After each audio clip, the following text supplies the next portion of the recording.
Okay बेटा, हम लोग पहुंचे अकाउंट्स में, कॉर्पोरेट अकाउंट में, वैल्यूएशन ऑफ शेयर्स में, सम्स वाले पेजेस, क्वेश्चन 21। ये लगभग तीसरा पार्ट वीडियो लेक्चर बनेगा। क्वेश्चन में दे एडजस्टमेंट्स और बैलेंस शीट हमारे कंप्लीट हो गई है। पहला मेथड पूरा कंप्लीट हो गया है, ये स्टेप 0 दूसरे मेथड में भी काम आएगा। ये पहला मेथड बुक वैल्यू वाला कंप्लीट हो गया है हमारा। दूसरा मेथड हमारा बाकी है। दूसरा मेथड जो होता है वो होता है मार्केट वैल्यू मेथड। अब मार्केट वैल्यू मेथड के दो नाम होते हैं, आप इसको मार्केट वैल्यू मेथड भी बोल सकते हो या यील्ड बेस्ड वैल्यूएशन भी बोल सकते हो।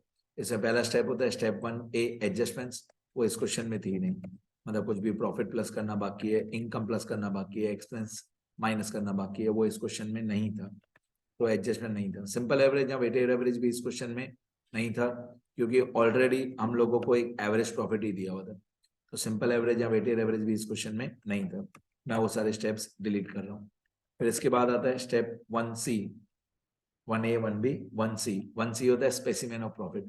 अब जो ये profit before interest and tax है, ये वहीं से स्टार्ट करेंगे हम लोग जो एवरेज प्रॉफिट फॉर गुडविल में स्टार्ट किया था।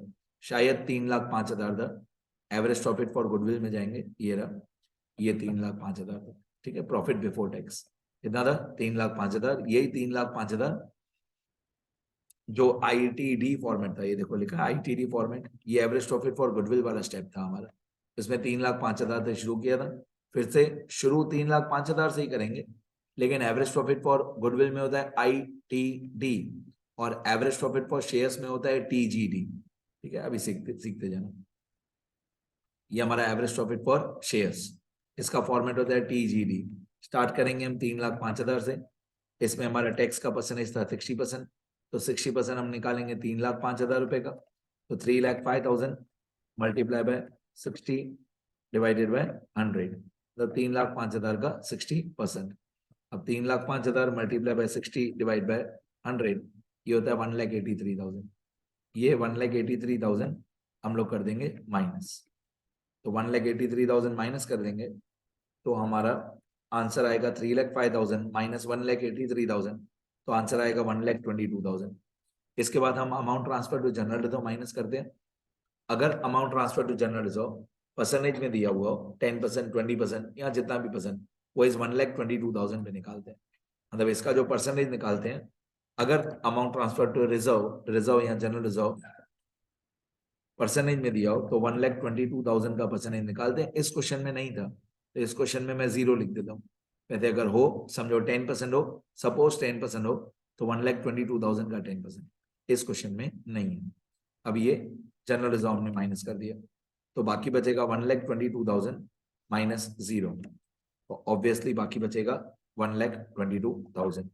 इसके बाद हम प्रेफरेंशियल डिविडेंड की अमाउंट माइनस करते हैं। प्रेफरेंशियल डिविडेंड था 20,000, ये 20,000 हम माइनस करेंगे, तो 1,22,000 माइनस 20,000, तो बाकी बचेगा 1,02,000। इस 1,02,000 को हम बोलते हैं एवरेज प्रॉफिट फॉर शेयर्स। ये जो एवरेज प्रॉफिट फॉर शेयर्स आया 1,02,000, ये स्टेप 2 में हमको काम आएगा। स्टेप 2 का नाम होता है रेट ऑफ डिविडेंड। ये स्टेप 2 का नाम होता है रेट ऑफ डिविडेंड। अब रेट ऑफ डिविडेंड का फॉर्मूला होता है, रेट ऑफ डिविडेंड का फॉर्मूला होता है क्या? एवरेज प्रॉफिट फॉर शेयर्स 1,02,000 जो है ये वाला 1,02,000 multiply by 100 upon total paid up capital on all types of equity shares. तो 1,02,000 जो यहाँ पे एवरेज प्रॉफिट फॉर शेयर्स आया ये वाला 1,02,000 multiply by 100 upon total paid up capital on all types of equity shares. तो वैसे मेरे को तो याद है कि ए टाइप वाले का पेड अप था 5,000 शेयर्स इंटू 50, 2.5 लाख रुपए, 2,50,000। बी टाइप वाले का पेड अप था 30,000 इंटू 10, 3 लाख रुपए। फिर भी मैं आपको स्टेप 0 में जाके दिखा देता हूँ कि पेड अप कैपिटल दोनों का कितना था, ए टाइप का पेड अप और बी टाइप का पेड अप। तो ए टाइप वाले का पेड अप कैपिटल था ये रहा, देखो 2,50,000 पेड अप, और बी टाइप वाले का पेड अप था 3 लाख, तो टोटल हो जाता है 5.5 लाख। तो 2,50,000 और 3 लाख, टोटल 5.5 लाख हो जाता है। ये हम लोग यहाँ पे डिवाइड कर देंगे, यहाँ पे 2,50,000 और 3 लाख दोनों को प्लस करके हम लोग क्या करेंगे, हम लोग डिवाइड कर देंगे।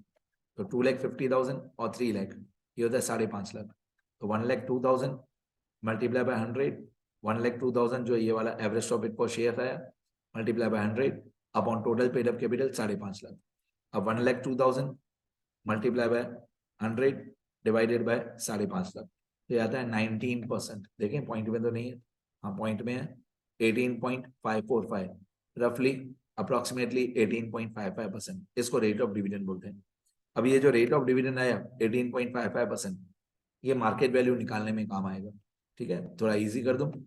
स्टेप 1 का जो आंसर है 1,02,000, स्टेप 1 का आंसर 1,02,000 स्टेप 2 के न्यूमरेटर में आता है। स्टेप 1 का आंसर जो एवरेज प्रॉफिट फॉर शेयर्स है वो स्टेप 2 के न्यूमरेटर में आता है, और स्टेप 2 का जो आंसर है, स्टेप 2 का आंसर है 18.55%, ये स्टेप 3 के न्यूमरेटर में आता है।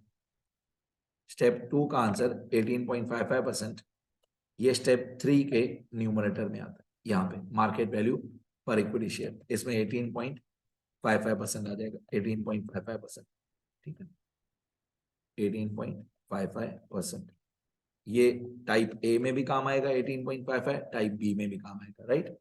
तो स्टेप 1 का आंसर था एवरेज प्रॉफिट फॉर शेयर्स 1,02,000, और स्टेप 2 के न्यूमरेटर में आता है। और स्टेप 2 का आंसर था 18.55%, जो रेट ऑफ डिविडेंड था वो स्टेप 3 के न्यूमरेटर में आ जाएगा। तो स्टेप 2 का आंसर स्टेप 3 के न्यूमरेटर में आ जाएगा 18.55%। दोनों जगह पे टाइप ए में भी 18.55, टाइप बी में भी 18.55। अब market value per equity share का फॉर्मूला होता है, market value per equity share का फॉर्मूला होता है रेट ऑफ डिविडेंड, जो हमारा 18.55 आया, multiply by paid up value per share upon expected rate of return.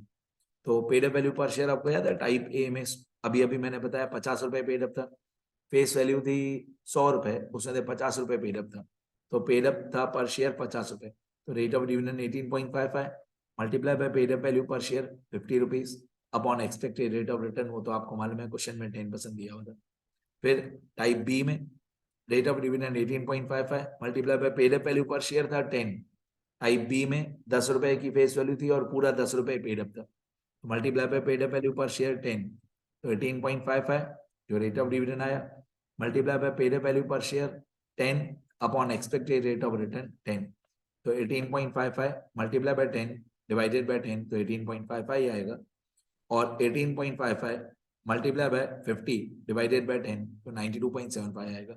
Second method बहुत छोटा ही होता है, अगर आपको फॉर्मूला याद है तो 92.75 और 18.55, 92.75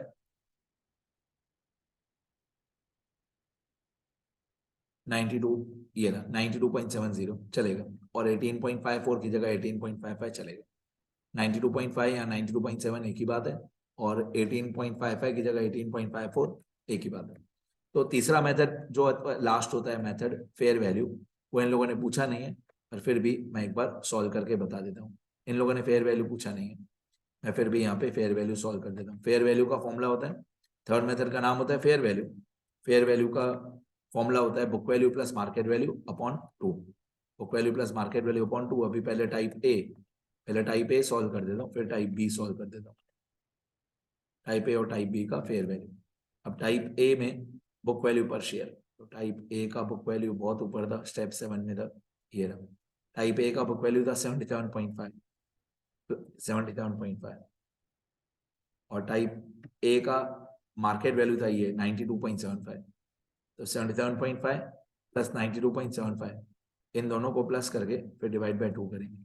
77.5 प्लस 92.75 डिवाइड बाय 2, 85.13 रुपीज। ये फेयर वैल्यू टाइप ए का आ गया, पूछा नहीं था पर मैं आपके नॉलेज के लिए बता रहा हूँ।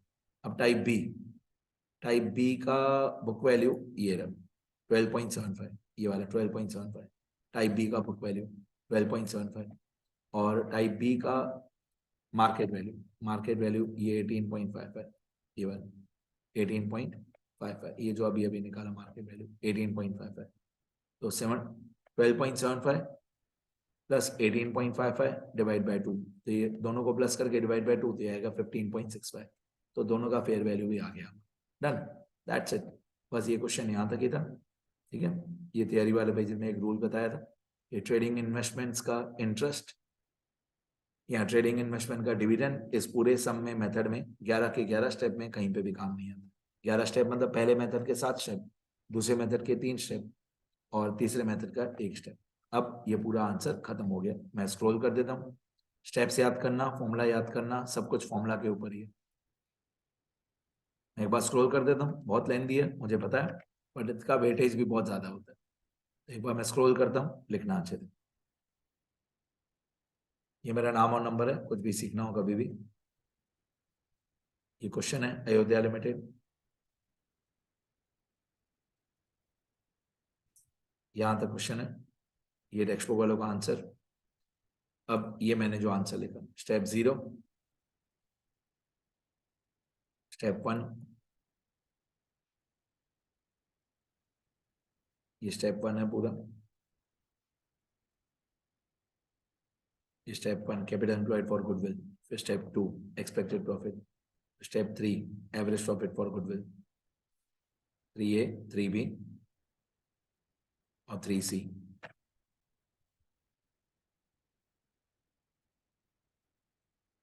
फिर step 4 super profit, step 5 goodwill, step 6 capital employed for shares, step 7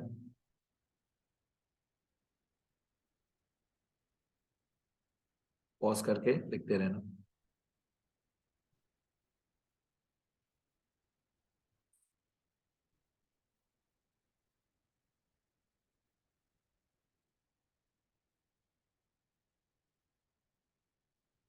ये पहला मेथड पूरा हो गया। ये second method, market value method.